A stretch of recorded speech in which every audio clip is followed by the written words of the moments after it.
Not a lot of differences between the lists. Ross does have the 9th 1-drop again. He does have the Gale Rider Sliver. He actually cut that at the Invitational and just went to 8 1-drops, but he likes it again, so he's going to play that just one of. And then he has 3 copies of Rapid Hybridization, as does Devon. Ross has 2 Hall Triumph and 1 Biden of Thassa, where Devon has 2 Bidens, 1 Hall, and 1 Cyclonic Rift. So these decks are just going to kind of do the same thing. The mirror match to me is pretty interesting because players have to pick spots to occasionally preemptively chump, because Thassa does not allow you to chump later on in the game. So the game's about building up your devotion count, and it's about board presence, but Thassa can still allow someone who is behind to steal the game, because blocking is the primary mode of interaction these decks have. Tidebinder Mage is going to come in, going to evolve the Cloudfin Raptor. 1 damage is going to come across here for O'Donnell. You saw Merriam did not have a 2-drop. What that leads me to believe is that he probably has a Thassa or a Nightveil Spectre. Hard to keep a hand that just plays Judge's Familiar on 1 and nothing on 2 or 3. Yeah. Merriam already behind the 8 ball a little bit here. He's going to start by attacking for 1. Going to put O'Donnell down to 18. There's a Mutavault, there's a Thassa. That was very, very important for Ross. O'Donnell draws a land for the turn. I don't think he had one to start with, so I think that was very important for Devon. Although Devon's draw is pretty close to ideal here. 1-drop, 2-drop, Thassa, and Master Waves in hand. Again, I don't think that O'Donnell had the 3rd land. Actually, I take it back, he did, because there's a Mutavault. So his draw might just be perfect. Merriam going to put the top card to the bottom here. I'm going to take a draw. Let's see what Ross can do if he can keep up here. Not having a 2-drop certainly stinks. Having a Thassa on 3 is quite good, but he might just be too far behind just because of what Devon's start is. You almost feel like Ross has to get Thassa turned on and attacking this turn to be able to keep up with the quality of the draw that Devon has. So we're talking Island Nightveil Spectre to turn that bad boy on. Or 1-drop, 2-drop, or something along those lines, but yeah. Well, it doesn't start with a Mutavault, that's for sure. Here's a Biden of Thassa. In comes a Judge's Familiar. So that's going to deal 1. That also draw Merriam a card. And he's working his way towards Devotion. Just not quite sure if Biden of Thassa is going to be quite good enough here. As O'Donnell's going to untap. He's going to scry here with his Thassa. Take a look at his hand again. He's got a Biden of Frostmourne, a Master of Waves over there. Top card's going to go to the bottom. Can he find a 4th land? I think he already has the 4th land. Here's a Master. So, time to trigger Devotion. Evolution of the Cloudfin Raptor is complete. And there are 5 elemental tokens. And now here comes Thassa, Cloudfin, and the Tidebinder Mage. This is how you draw it up if you're mono blue. This is what is known in the business as the nuts. Yep. Now, there is the possibility, let's see Ross's list here really quick. Okay, there's no Cyclonic Rift. I was going to say, if you found Nykthos plus Cyclonic Rift, maybe there's a chance, but without access to that card in his list, I believe he is doomed. Yeah, O'Donnell's the one with the Cyclonic Rift. He has one in his deck, and Merriam has none this particular weekend. And you can see Ross knows he's in some serious trouble now.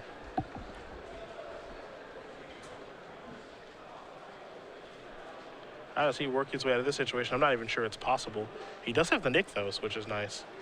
Just does not have the Rift to go along with it. He will tap that for what looks to be 4 blue mana. Maybe, maybe not. You have to imagine Judge's Familiar's probably got to get in here to draw him a card. Well, if he has an answer to Master Waves, if he has a Rapid Hybridization, then he's still facing lethal next turn if Devon is able to turn Thassa back on. Yeah. But that's asking a lot. He may not necessarily be able to do it. Yep. Ross is in a ton of trouble, though. Not impossible for him to get out of this spot. This can actually be managed.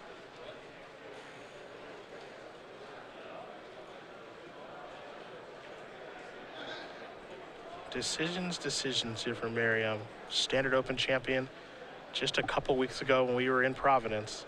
He had a great one with mono blue there. Only lost 1 match during the standard portion. Lost to a mono black Devotion deck.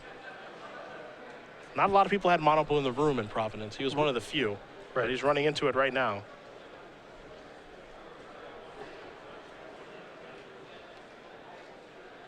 Gonna tap a blue. And you can tell, for someone who's played mono blue Devotion this much, very, very unsure of himself. Well, this is a tough spot. I mean, there's not a whole lot of cards to pull him out of this. Yeah. And when we do watch Ross play, be it this deck or else, he certainly you know, he thinks this plays through, but you can tell he's been in a lot of situations before, so he knows exactly what he wants to accomplish. Right now, seems very uneasy about what to play around. Is there anything I can do to get myself out of this situation? Am I just posturing? So now he's gonna, what he does is he plays Judge's Familiar, turns Thassa on, makes it unblockable, and now he's gonna come across here for 6. 5 of which unblockable, and heck, even the Flyer's unblockable too. So 2 triggers from the Biden, hit 1, hit 2. One of those cards was rapid hybridization. So that gives him some play here. If Devon just goes untap, attack you, then it's possible he could use rapid hybridization inside of combat to turn off Thassa. Correct. Chump block something, and we got a game going. This is all predicated on Devon getting sloppy, however. Yes, Ross is setting a trap here. Now that being said, if you're out as your opponent getting sloppy, you have to play to it. I mean, I suppose your out could also just be hope you have all lands in your hand, something like that. It's not impossible, but it is certainly very difficult. Devon going to put the top card to the bottom. Mystery card coming here. It's a copy of Cyclonic Rift. Not a bad one of in this situation. Devon, of course, doesn't really need it to win. He's going to play a Frostborn Weird pre-combat to make sure his Thassa stays on. He's going to activate, make this unblockable, come in with everybody. And Merriam is going to pick up his permanent, knowing that rapid hybridization is not going to get the job done. So Devon ODonnell is going to win game number 1 here over Ross Merriam in the Mono Blue Devotion mirror. Very sharp play there from Devon, too. Yeah. Just making sure that he had some insurance piece of devotion back before he did anything else to make sure that Thassa, nothing could go wrong with Thassa. Okay. We'll take a look at the sideboards here. We're going to start with Merriam. I have a match we're going to run into a lot of counter spells here in just a moment. There's 1 Dispel, 3 copies of Gainsay, 2 Negate, 2 Dissolve, a Cyclonic Rift, Claustrophobia, 2 copies of Domestication, a Biden of Thassa, a Jace Architect of Thought, and a Jace Memory Adept. Very reminiscent of what Ross won with in Providence. I expect to see the Gainsays come in. I have seen him board Dissolve in this match when he played against Sam Pardee at the Season 2 Invitational in Columbus. I expect to see the Rift come in. Claustrophobia is not bad at providing devotion, maybe even locking up a Thassa depending on how things go. But the easy one to bring in here is Domestication. It is a haymaker in this matchup. Yeah. It's basically takes everything that isn't Thassa, brings up Master of Waves. It's just excellent. Duke and Costa have Domestication main this weekend. We saw Duke's list have 2 main, 2 board. Not exactly sure the numbers for Costa here, but Merriam without any of the main deck and only 2 in the sideboard. It's interesting to see this deck de-emphasizing Jace Architect of Thought too. Yeah. That's a card we used to see, you know, 2 of in the main and 2 more in the board, or something, you know, 1 and 2 splits. And now we see 0 copies in the main and 1 copy in the sideboard in Ross's list here. I don't exactly recall Reed's list, but it was definitely way lighter on Jace's than we've seen in the past. The big question is, how many Domestications does O'Donnell have? Also 2 to his list alongside a Cyclonic Rift, 2 Dispels, a Curse of the Swine, 3 Gainsays, 2 Chase Memory Adept, 2 Dissolve, 2 Negate. And I think, you know, we're going to see a lot of the same sideboarding. The counter spells and the Domestication, probably the additional Cyclonic Rift as well. As these players do continue sideboarding here, a little chit-chat for the Mono Blue Devotion mirror. We will talk very briefly about SCG Game Night coming in September and beginning every Wednesday. Yep. Again, every Wednesday starting in September, we're going to be sending out prize kits to participating stores and tournament organizers, 2 pins and 8 foils each week.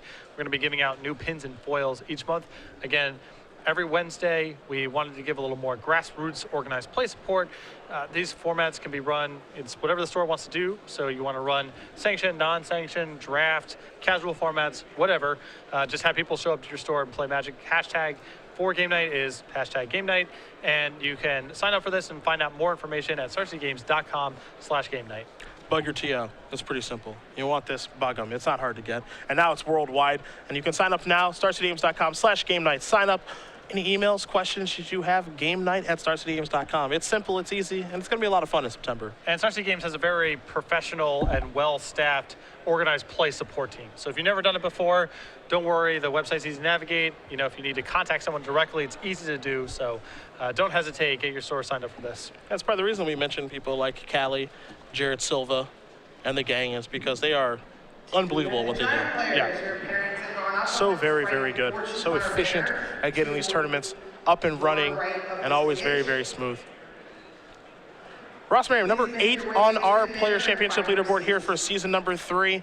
Again, he is, you know, about 30 points behind the main people in the race, Joe Lissette and Alex Bertensini, but all it takes is one nice weekend for him, and he can get himself right back in the thick of things. It's not hard to do. Yep. Ross is interesting. He's one of the most dominant Open Series performers that we have that doesn't have a lot of high-profile Pro Tour Grand Prix resumes. It's almost all been done in the Open Series Invitationals, but he's consistently successful at these events.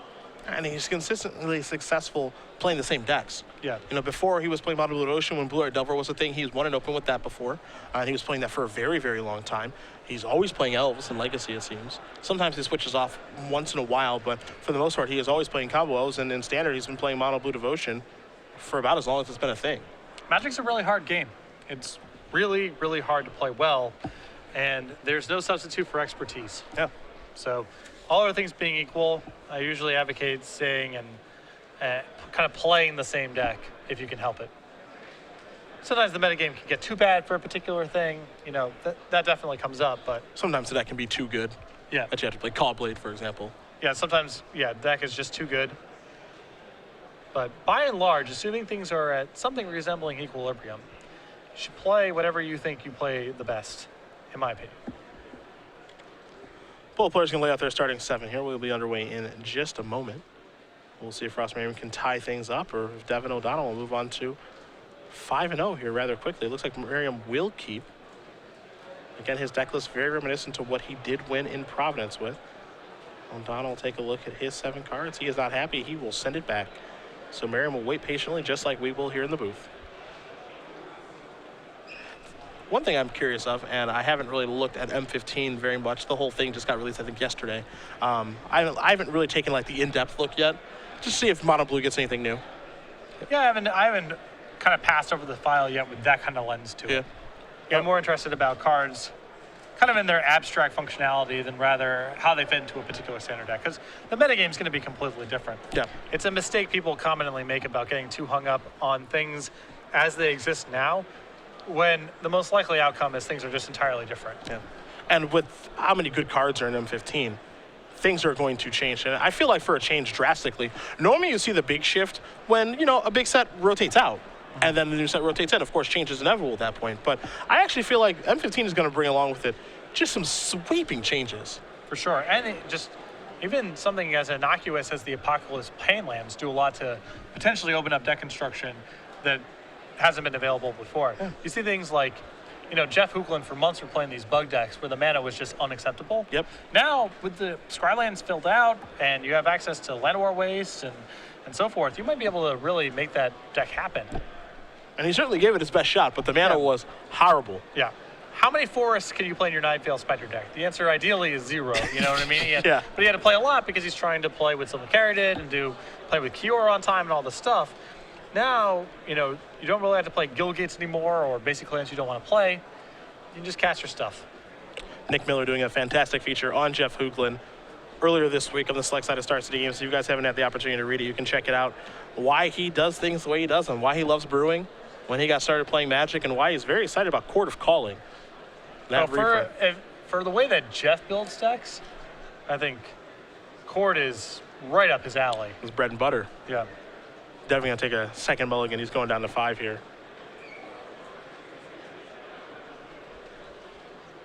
One card that could potentially go in the deck is Illusory Angel. There's also, you know, the new Jace, which we'll talk about here in just a minute. I actually think Brian Kibler, I think, is the one who actually brought new Jace to my attention as far as it being something that can go into Mono Blue Devotion. Because, you know, one of the cards that's kind of weird in Mono Blue Devotion is Jace Architect of Thought. Yeah, it's good against the aggressor strategies, and they use it as kind of a card drawing engine against the control decks, but it's not the most efficient card drawing engine, all things being honest. Mono Blue Devotion would much rather pay 4 mana for Boomerang than 4 mana, look at 3 cards, and your opponent gets to split them up. Yeah. You know, if we're talking about immediate impact, I think the new Jays can potentially be a better ad for that build. While also providing a healthy amount of devotion as well. Yeah. That could be where we go. And it's not really a raw card count deck. It's looking for specific tools. Mm-hmm. So, you know, basically sleight of hand, which is what the new Jace allows you to do, is probably not that far off from just drawing the cards. As opposed to a deck like Esper, which is all about raw card count. You need to be drawing more cards because you need to be like making all your land drops and getting to 6 mana. For Mono Blue Devotion, look at 2 cards, set 1 on top, and Jace minusing is not that far apart. You know, certainly relative to the popular sentiment about how underpowered the new Jace is. 5 cards here for O'Donnell. He's going to keep Merriam with no 1-drop. So Devon with an island into a judge's familiar. Merriam will take a draw here. You have to imagine he has a 2, and he does. It'll be a Tidebinder Mage, pass the turn back, get the Devotion Train online. Judge's familiar coming into the red zone. Merriam going to take first blood, go down to 19. O'Donnell just going to pass the turn back. Looks like he does have multiple copies of Thassa along with the Master of Waves in hand. Merriam will attack for 2. O'Donnell will go down to 18. Merriam with a 3rd land, and there is a Thassa. No gainsay there, so fortunate for Ross as O'Donnell will attack here for 1. It's an even game at 18s. And there is a Thassa for him. So let's see if Ross can get his Thassa turned on right away as he does scry. Or be able to sort of advance his board while leaving up counterspell magic, which is another good way for him to progress this game. There's an island. This is a Master of Waves. That's not bad. No, this is not bad. Doesn't turn on Thassa, but he will get, 10 points of power on the table. O'Donnell's going to take a look at the top card of his deck right now via the God of the Sea. That card's going to go to the bottom. Fresh card coming. It's another copy of Thassa. I think he has multiples of those in his hand right now and already has one in play. And you can see him thumbing between 2, maybe even 3 copies of that. So just a boring little attack with Judge's Familiar. And now there is a Master of Waves for him. Devotion will be at 3. Merriam will look at the top card. That one's going to go to the bottom. He will take a draw, and all it takes is 1 copy of Domestication for this to be a wrap. And that's what that's going to be. That's going to go to Ross's side. That'll pump up his elementals, and everybody's going to come into the red zone now. You see Ross with kind of a bemused nodding of the head there as he tapped his 5th land for Domestication. Yeah, there she is. That's a what we're draw. looking for. That's the draw we're looking for. That'll bring a smile to his face as the Providence Standard Open champion does even it up rather quickly here against Devon O'Donnell. Sometimes this matchup is very interactive, a lot of attacking and blocking going on, and sometimes it is just 2 people doing their thing and not a lot of interaction. And that was one of the second games. Sometimes you just get your teeth kicked in. Yeah, it happens. That just happens. That's some of the allure of Magic. Sometimes you just lose. Yeah. Very quickly, we've talked about our Acorn Mystic token as a new addition to the creature collection. We now have our Worm token as well. Wearing a hat and going fishing. Yeah, this is another really adorable, kind of human-like, but still animal creature we have as part of our token series. Wearing a hat and going fishing, as you mentioned. Not quite sure what he's looking for, but you can get this and more. He's looking for that guy in the water. Yeah. That's what he wants. The tokens come with any order you see from June 23rd to October 3rd through the website, and then the deck boxes and playmats and so forth will be available through the usual channels. Just another fun addition. This is the 5/5 Worm token, mostly for Advent of the Worm, but back in my day, Worm tokens were 6/6s, and they looked a lot more fierce. They were for War of the Worm. They were. We're old. Or Crush of Worms. They had 3 of them. I did. I remember that card very well because your friend Eugene Harvey knocked me out of playing for top 8 at Grand Prix Cleveland with Crush of Worms. How many when I was 16. How many did he make? I think 6. Okay. With his Wake deck that he played in that block tournament. Yeah, Eugene, a master. He was much better than me then, and probably still better than me now. It's very sad. I get that Eugene's resume, and I'm biased, we went to the same middle school, same high school, been friends for forever. I understand his resume is a tad shy of Hall of Fame worthy, but for him to basically receive no noise every year, it's a bit of a shame. For a while there, he was one of the best, if not the best, American Magic players. What actually makes me sadder, more than anything, is that if I were to go around this particular room, or any room in the open source, I think, and just say, hey, do you know who Eugene Harvey is? No Most one people would be knows. like, nope. I have no idea who you're talking about. He is one of the best American Magic players, or best Magic players, simply put, of all time. Yeah. Oh, well. The game has passed him by. I think that if Eugene cared to, he would be back on the Pro Tour Probably pretty fast. wailing on these people in no time. Yeah, trust me. probably pretty quickly. But he's kind of got his own thing going on now, so doesn't really allow for much time to play Magic, but one of the greats. Is he actually as soft-spoken as he appears? Yeah. Okay. So there are people who are soft-spoken in public, and then when you're just with your friends, it's just a bunch of trash talk, and you guys are having a good time, and it's like, man, I sure wish Eugene talked more, and you're just like, oh, he talks. But he just seems like a soft-spoken guy. He didn't really say he's much. always an introverted dude. Yeah.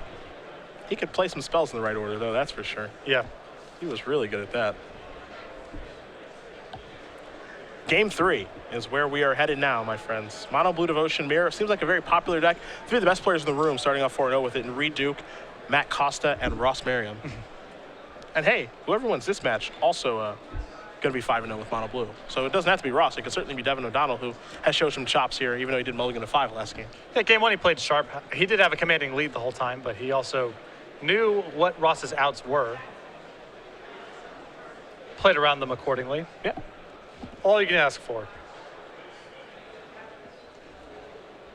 Merriam going to take a mulligan down to, looks like 6 here.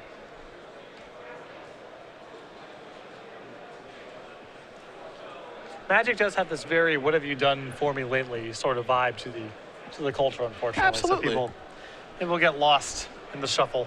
Not everyone is a historian like myself or you. I don't know if you look at Magic history as much as I do, but I always, back when I was playing competitively, over those 8 or 9 years that I did so, I was just reading and, looking at deck lists and everything. I loved always knowing who everyone was.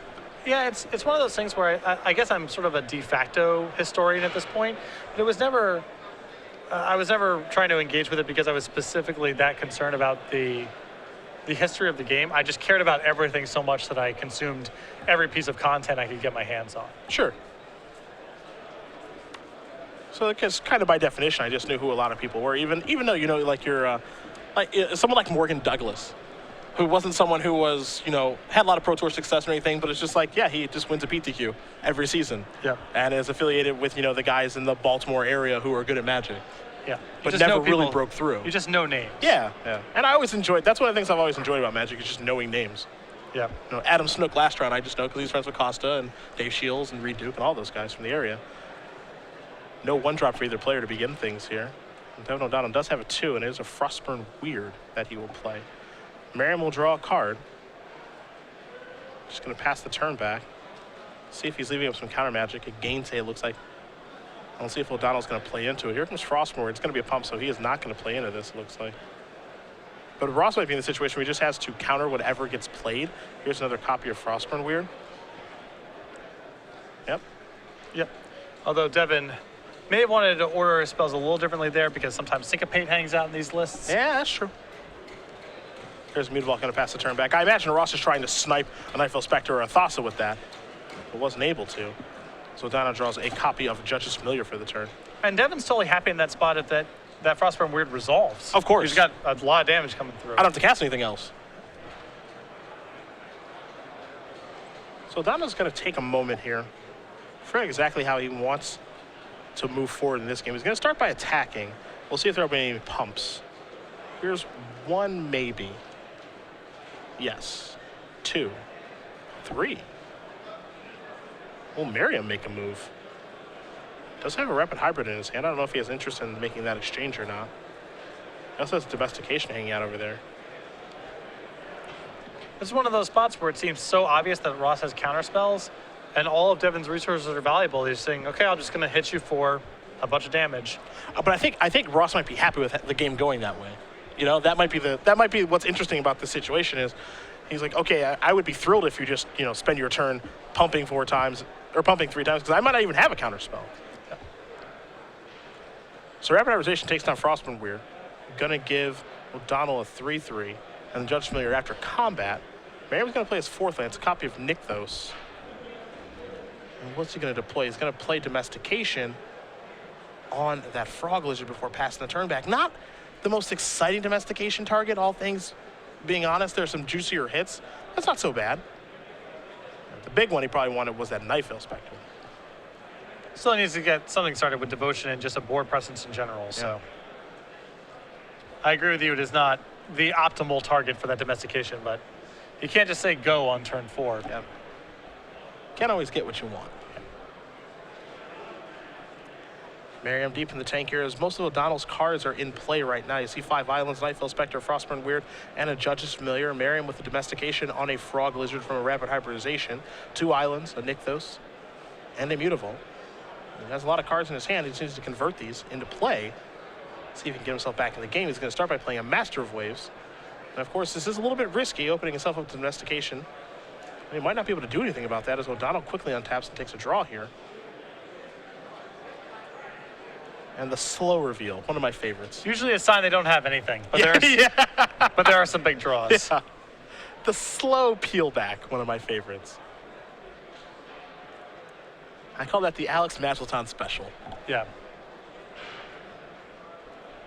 Have you ever been slow peeled by someone who's just wailing on you? Yes. It is really bad. Josh Ravitz. That's the perfect person to have do it, too. I have.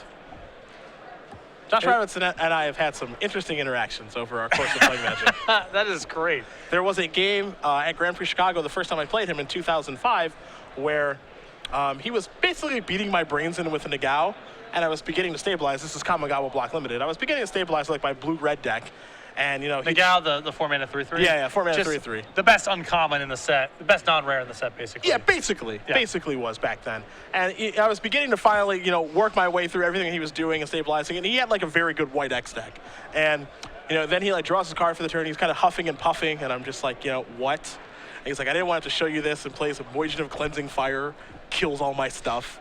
And I'm just like, are you kidding? He's like, I didn't want to show you it. I'm dead. Yeah. What are you talking about? Well, you know, it's just good to strive for perfect play. You never want to get ahead of yourself.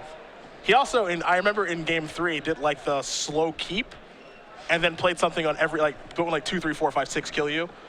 So he did like the, I don't know if I'm going to keep, oh, I have the perfect hand, kill you. Well, I actually think there's something to that. You know, It's an amateur's move. I don't think that's true. Give off a lot of information if you're like, yeah, I'll keep, or whatever. Snap it off. If you only have it hot when you're thinking about things, then it's pretty rough. It's a recipe to get wastelanded on turn 1 a bunch. Who do you think was laughing on turn 6? It was him, as he was beating my brains. Yeah, of course. Yeah. I would laugh too. The attack from Night Veil Spectre reveals a Dispel, which is not so great. It could be okay. Nykthos does come down as well. The last card that Devon has left over in all of this is a Cyclonic Rift in his hand. He actually has it in his hand? Okay. Yes. That was the fear. That would dispel backup that he has off the Night Veil Spectre. Now it gives him a lot of control on how he wants to play this game. Yeah, that's the green light. Rift's such an interesting card in this deck, you know, because, you know, there are a lot of games where Rift wins where you remember that, like, man, Cyclonic Rift's the card that won that game, but it's not a card they play a lot of. They're 1, sometimes 2 cards throughout their 75. The deck needs to play a lot of permanents for Devotion, of course. So you can only afford so many slots along those lines, but Cyclonic Rift is a really powerful one of. Mutavault going to go active here. Merriam looks like he's going to come into the red zone.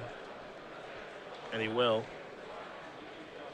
So Mutavault's going to be a 3/3 because of Master Wave. So this will be an attack for 2, 3, 4, 5, 6, 7, 8, 9, 10, 11, 12, 13, 14 points of damage. It's a very aggressive attack from Ross here. Devon has the option of just putting the weird in front of the Master and saying, all right, make a move. Wrong. Pro-red. Correct. You cannot. That makes this a much safer attack. Yes. That being said, I can still see, wow. Devotion 3, 4, 5, 6. I think he doesn't want to put the domestication back in Ross's hand. Okay. I think that's what this is all about. Okay. He's still eating up Ross's turn here, potentially. This is still a pretty big beating. Yeah, this is still a big beating. But I think that's just, you know, he wants to just keep that Night Veil Spectre going here. Yeah. Yeah. So he did have the option to overload there, but elects not to. He doesn't even get his own creature back in his hand. It's a token he loses for forever, so. He saw Ross thought about casting Rapid Hybridization and then realizing, oh, I can't. Now he will try. And this is going to get dispelled. There's another copy of Rapid Hybrid. All right. Very important for him to get that Night Veil Spectre off the table and hope that Devon starts bricking. Yeah, Night Veil's a total runaway in this spot. Yeah. So that's an ugly bit of resources there that Ross needs to use up, but he's got to do something. So Frog Lizard's going to come into play. Of course, that one's summoning sick. Devon draws an island. If you're Ross right now, you need your opponent to miss for a couple turns so you can get reestablished. Well, Ross has some power in his hand. I mean, he does have, at the minimum, that Master Waves that got sent back. Looks like he drew another copy of Master. So Master's going to be redeployed here. Again, 3 more elementals are going to come into play. You have to, yeah, I was going to say you have to imagine he's going to attack here, but I don't think he's going to because the 2 blue devotion domestications providing actually is probably more important. For sure. He can make that attack next turn. If he plays a Master that goes uncontested, then his tokens are 3 power, as is the Frog Lizard. He has a ton of extra resources, then he can make that trade. A slow peel. A reaffirming head nod. You think it's a real one or a fake one? It either means he drew something very good or nothing. Yeah. It's not an average quality draw. Yeah. Ross's head nod was a good one. It's a good one. All right, yeah. It's Thassa. Yeah, he's playing it straight. Thassa's a real good one here. No fake head nod. Very real from Devon ODonnell. He's going to deploy the God of the Sea. Is it lethal? You can activate Nykthos for 2, 3, 4. So you can make some things unblockable here. So this is going to be 5 blue mana. Yeah, he gets a hit with the flyer and make the weird and the token unblockable. But it's not lethal yet. No. Now the big question, of course, is how does Merriam overcome this? Well, is there any risk of him being killed on the way back here? And he said that's what he needs to be careful of. 2, 3, 4, because Thassa's not on. This is shields down if Ross can put together the damage. Merriam draws a card for the turn. That's an island. And Nykthos is net neutral on mana, so Yep. that is no help here. Trying to overload a Rift or anything along those lines. If he plays another Master of Waves, that means he has 12, 14 coming across. Not enough. Elementals become 3-power creatures. 3 times 3 is 9. 10, 11 for Master. 13, 11, 14 damage with the Beast tokens. That is 14. As you mentioned, Nykthos is net mana, so not being able to generate some sort of crazy advantage there. Again, Merriam was in a position where he needed O'Donnell to probably, truthfully, just brick one more turn. Yeah. The affirming nod from Devon there was legitimate. Yeah. It was the best. Yeah. And between that and Domestication, I think those were probably the 2 best cards you could have drawn that turn, but I think you could actually argue that Thassa was a better draw than Domestication last turn. Because Thassa actually just closes the game out. Yeah. And also, Ross doesn't have a lot of redraws to it. Yeah. Ross is without Rapid Hybridization. He's used 3 of them this game. 2 of which to battle over a Nightveil Spectre. Yeah, taking that lump from Nightveil Spectre was the big one. So now Merriam's trying to figure out, all right, is there any way that I can do anything here? And it looks quite difficult. This is maybe another one of those spots where Ross needs to try to set the trap where there's at least a mistake for Devon to make. Yeah. We saw this in game 1. He didn't have a setup where if Devon got sloppy, Ross would have taken the game. Yep. Is there any error that I can force on my opponent?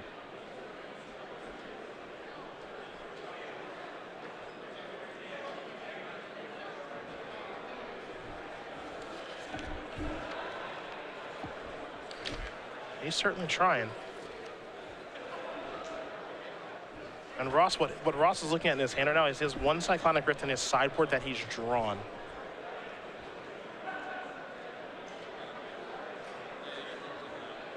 I think what he's trying to figure out is what's the best way for me to use this?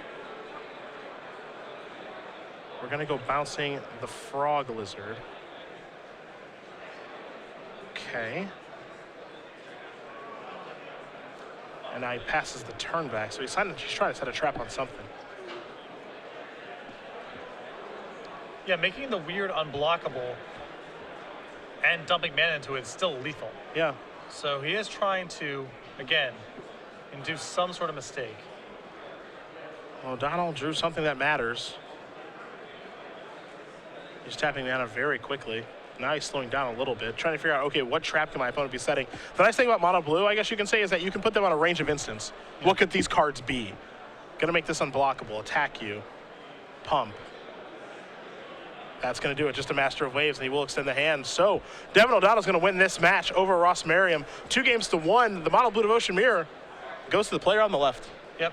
Ross did his best there to shuck and jive, but that Thassa is just a huge beating. Yeah, the fun thing will be now, you know, when Ross goes back and watches this match, and I imagine we'll go back and watch it at some point as well too, is what was the best use for Cyclonic Rift there? Was there a best use for Cyclonic Rift there?